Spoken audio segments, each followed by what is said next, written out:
प्रिय दर्शकों नमस्कार। 24 जून 2023 इस दिन भूमंडल पर एक अद्भुत संयोग बन रहा है। इस दिन आषाढ़ मास के गुप्त नवरात्रों का छठा दिन है, यानी कि माँ कात्यायनी का गुप्त नवरात्रा है और ऊपर से इस दिन शनिवार का दिन है।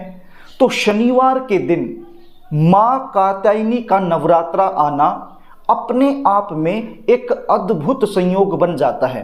यदि इस अद्भुत संयोग में हम अपनी मनोकामना पूर्ति हेतु कोई भी उपाय कर लेते हैं तो बहुत जल्द फलीभूत होता है। यदि आपके बच्चों की शादी में लगातार देरी बनी हुई है, लगातार अड़चनें आ रही हैं, लाख कोशिश करने के बावजूद भी कहीं पर भी शादी के लिए रिश्ता फिक्स नहीं हो पा रहा है, तो ये कार्यक्रम आपके लिए है। आप इस वीडियो में मेरे साथ शुरू से लेकर अंत तक जरूर बने रहना और जो उपाय आज मैं आपको बताने वाला हूं, इस उपाय को अच्छे से समझ लेना। यदि आपने इस उपाय को मेरे द्वारा बताए गए तरीके से कर दिया तो यकीन मान के चलिए आपके बच्चों की शादी के लिए कोई न कोई अच्छा प्रस्ताव जरूर आएगा और शादी फिक्स हो जाएगी। ये उपाय अपने घर में ही रहकर करना है, कहीं बाहर जाने का कोई झंझट नहीं है। और ये उपाय यदि बच्चे खुद करना चाहें तो खुद भी कर सकते हैं, लेकिन मुझे पता है बच्चों के पास समय नहीं होता है उपाय करने के लिए। तो ऐसी सिचुएशन में माता पिता अपने बच्चों की जल्दी शादी के लिए ये उपाय जरूर करें। कई बार बच्चों की जन्म कुंडली में ग्रह और नक्षत्रों के कुछ ऐसे दुर्योग बन जाते हैं जिसके चलते विवाह में लगातार विलंब बना रहता है। रिश्ते आएंगे, बातें चलेंगी, लेकिन कोई भी बात, कोई भी रिश्ता सफलता तक नहीं पहुंच पाएगा, बीच में ही ब्रेक हो जाएगा। और यदि कई बार रिश्ता पक्का हो भी जाता है तो अंत में जाकर कोई न कोई ऐसी बात निकल कर सामने आएगी जिसके चलते रिश्ता टूट जाएगा। कभी लड़की वाले मना कर देंगे, कभी लड़के वालों की तरफ से ना हो जाएगी, बच्चों की उम्र लगातार निकलती जाएगी। रिश्ते तो आएंगे लेकिन अनाब शनाब रिश्ते आएंगे, एक भी रिश्ता आपके लेवल का नहीं आएगा और जो भी रिश्ता आपके लेवल का आएगा वो पक्का नहीं हो पाएगा। देखने वाले आएंगे, देख कर चले जाएंगे, लेकिन किसी भी प्रकार का पॉजिटिव रिप्लाई सामने से आपको मिल नहीं पाएगा। यदि इस प्रकार की समस्याएं आपके जीवन में चली हुई हैं तो आज चिंता करने की आवश्यकता नहीं है। जो उपाय मैं आपको बताने वाला हूं, बस इस उपाय को आपने अच्छे से समझ लेना है और उसी तरीके से कर देना है जिस तरीके से मैं आपको बताने वाला हूं। कार्यक्रम को आगे लेकर के चलूं, इससे पहले आपसे निवेदन करना चाहूंगा, यदि अभी तक आपने इस चैनल को सब्सक्राइब नहीं किया है तो मुझसे लगातार जुड़े रहने के लिए चैनल को सब्सक्राइब जरूर कर लीजिए और बेल आइकन को भी प्रेस करके रखिए, ताकि हम इसी प्रकार की नई वीडियो जब भी इस चैनल पर अपलोड करेंगे तो उसका जो नोटिफिकेशन है वो तुरंत आपको मिल जाए और वो वीडियो आप आसानी से देख पाएं। तो प्रिय दर्शकों, अब आप ये जान लीजिए ये उपाय आपने कब और कैसे करना है। ये उपाय आपने 24 जून 2023 शनिवार के दिन करना है। इस दिन आषाढ़ मास के गुप्त नवरात्रों का छठा दिन है, यानी कि माँ कात्यायनी का नवरात्रा इसी दिन है। माँ कात्यायनी की जो पूजा होती है वो विशेष रूप से विवाह में आ रही बाधाओं को दूर करने के लिए की जाती है। तो प्रिय दर्शकों, आपके पास ये सुनहरा मौका है, इस सुनहरे मौके को आपने ऐसे ही नहीं गंवाना है। ये उपाय आपने जरूर करना है। ये उपाय करने के लिए आपके पास क्या सामग्री होनी चाहिए इसको जान लीजिए। पहले तो आप ये जान लीजिए कि ये उपाय आपने 24 जून को किस समय करना है। ये उपाय आप सुबह भी कर सकते हैं, शाम के समय भी कर सकते हैं, किसी भी समय आप ये उपाय कर सकते हैं। सामग्री क्या होनी चाहिए इसको भी आप ध्यान से सुन लीजिए। आपके पास बतासे होने चाहिए। कितने बतासे? जिस भी उम्र में आपका बच्चा वर्तमान समय में चला हुआ है उतने ही बतासे आपके पास होने चाहिए। सपोज कीजिए जो आपका बच्चा है वो 25 साल का हो चुका है और 26वें साल में चला हुआ है, तो फिर 26 बतासे आपके पास होने चाहिए। सपोज कीजिए जो आपका बच्चा है वो 30 साल का हो चुका है और 31वें साल में चला हुआ है तो फिर 31 पतासे आपके होने चाहिए। यानी कि जिस उम्र में वर्तमान समय में आपका बच्चा चला हुआ है उतने ही बतासे आपके पास होने चाहिए। ये बतासे क्या होते हैं, मैंने स्क्रीन पर फोटो दिखाया है, इसको देख लीजिए और इनकी पहचान कर लीजिए। और क्या चाहिए, आपके पास लौंग होनी चाहिए। कितनी लौंग होनी चाहिए, आपके बच्चों की उम्र के आधार पर लौंग होनी चाहिए। यानी कि जिस उम्र में आपका बच्चा चला हुआ है उतनी ही लौंग होनी चाहिए। यानी कि जितने बतासे आप लेंगे उतनी ही आपने लौंग लेनी है। बस ध्यान एक बात का रखना है, जो भी बतासे आप लोगे ना वो बिल्कुल साफ सुथरे होने चाहिए, टूटे फूटे बतासे नहीं होने चाहिए। और जो लौंग लोगे वो भी बिल्कुल साफ सुथरी साबुत लौंग होनी चाहिए। और क्या चाहिए, थोड़ा सा शहद आपके पास होना चाहिए। इन 3 चीजों की विशेष रूप से ये उपाय करने के लिए आपको आवश्यकता पड़ने वाली है।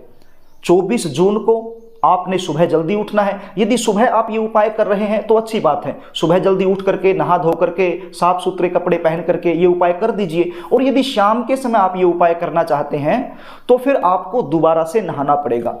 जब भी आप ये उपाय करें उससे पहले आपको नहाना पड़ेगा। नहा धो करके साफ सुथरे धुले हुए वस्त्र पहनकर ही आपने ये उपाय करना है। सपोज कीजिए कि आप सुबह के समय कर रहे हैं तो नहा धो करके साफ सुथरे कपड़े धारण करके आपके घर का जो पूजा मंदिर है वहां पर चले जाना है और एक चौकी लगानी है।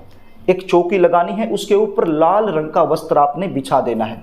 एक स्टील की थाली आप ले लीजिए, वो स्टील की थाली उस चौकी के सामने रख लीजिए। अब ये जो चौकी आपने लगाई है इस चौकी पर आप माता रानी का कोई भी फोटो रख लीजिए, कोई भी तस्वीर रख लीजिए। यदि माँ कात्यायनी की तस्वीर आपके घर में उपलब्ध है तो वो रख लीजिए, नहीं तो फिर माता रानी की कोई भी तस्वीर इस चौकी पर रख लीजिए और इस तस्वीर के सामने एक स्टील की थाली आप रख लीजिए। अब बैठ जाइए। बैठ करके सबसे पहले आपने एक पतासा उठाना है, एक बतासा उठा करके और एक लौंग उठानी है। अब इस लौंग को शहद में डुबोना है, लौंग को शहद में डुबोना है और उस पतासे के ऊपर रख देना है। कैसे करेंगे, मान लीजिए ये पतासा है, ये लौंग आपने ली, इस लौंग को शहद में डुबोया और इस पतासे के ऊपर रख दिया और एक मंत्र बोल दिया। कौन सा मंत्र, ओम ह्रीं क्लीं कात्यायने नमः। ओम ह्रीं क्लीं कात्यायने नमः। मैंने मंत्र लिखकर भी आपके सामने दर्शाया है, तो इस मंत्र को आप अच्छे से लिख लीजिए, अच्छे से पढ़ लीजिए, अच्छे से इसको याद कर लीजिए। तो एक पतासा उठाया, लौंग शहद में डुबोई, पतासे के ऊपर रखी, ये मंत्र बोला और इस पतासे को उस थाली में रख दिया माता रानी की तस्वीर के सामने। इसी प्रकार से दूसरा पतासा उठाया, एक लौंग उठाई, लौंग को शहद में डुबोया और पतासे के ऊपर रखा और ये मंत्र बोला। कौन सा मंत्र, ओम ह्रीं क्लीं कात्यायने नमः, और इस पतासे को उस थाली में रख दिया। इस प्रकार से आपने एक एक पतासा उठाना है, एक एक लौंग उठानी है, शहद में डुबोना है और पतासे के ऊपर रखनी है और प्रत्येक बार इस मंत्र को एक बार बोलना है। तो इस प्रकार से मंत्र बोलते हुए इस क्रिया से सारे पतासे और लौंग शहद लगा लगा कर आपने थाली में रख देने हैं। इसके बाद आपने हाथ जोड़ करके माँ कात्यायनी से प्रार्थना करनी है, अपनी मनोकामना का चिंतन करना है। माँ कात्यायनी का एक मंत्र है, उस मंत्र को भी आप बोल सकते हैं। आप स्क्रीन पर देख लीजिए और इसका उच्चारण भी मैं कर देता हूँ। या देवी सर्वभूतेषु कात्यायनी रूपेण संस्थिता नमस्तस्यै नमस्तस्यै नमस्तस्यै नमो नमः। या देवी सर्वभूतेषु कात्यायनी रूपेण संस्थिता नमस्तस्यै नमस्तस्यै नमस्तस्यै नमो नमः। भाव से इस मंत्र का भी उच्चारण आप 1 से 2 बार कर सकते हैं और उस अपनी मनोकामना का चिंतन आपने करना है।